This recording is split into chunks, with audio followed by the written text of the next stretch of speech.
कल्पना कीजिए एक ऐसे स्थान पर रहने की जहां कोई गुरुत्वाकर्षण न हो, ताजा हवा न हो और नीले आकाश से आती धूप भी न हो। यही अनुभव अंतरिक्ष यात्री करते हैं। जब वे धरती से दूर अंतरिक्ष में जाते हैं, इंसानों को नुकसान से बचाना और उन्हें स्वस्थ रखना धरती से बाहर बहुत बड़ी चुनौती है और नासा इस काम को पिछले कई दशकों से बेहतर बना रहा है।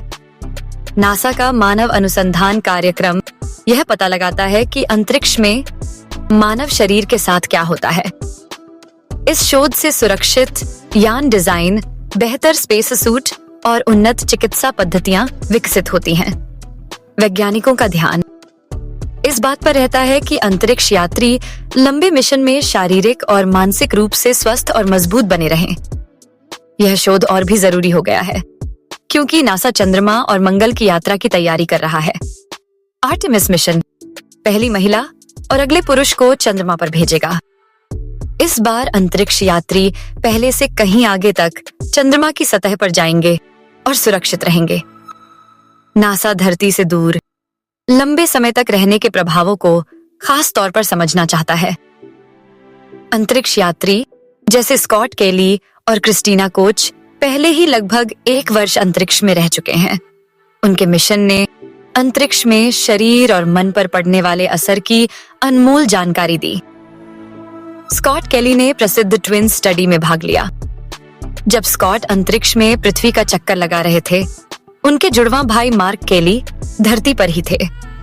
दोनों की तुलना कर वैज्ञानिकों को अंतरिक्ष यात्रा के स्वास्थ्य पर प्रभाव को समझने में नई जानकारी मिली। नासा लगातार यह शोध कर रहा है कि शरीर लंबे सफर को कैसे सहन करता है।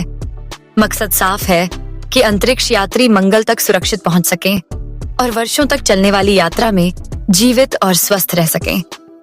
नासा ने अंतरिक्ष में इंसानों के लिए 5 सबसे बड़े खतरे बताए हैं।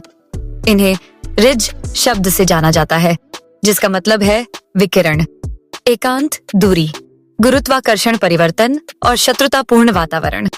जब अंतरिक्ष यात्री पृथ्वी की सुरक्षा कवच से बाहर जाते हैं तो विकिरण आते हैं।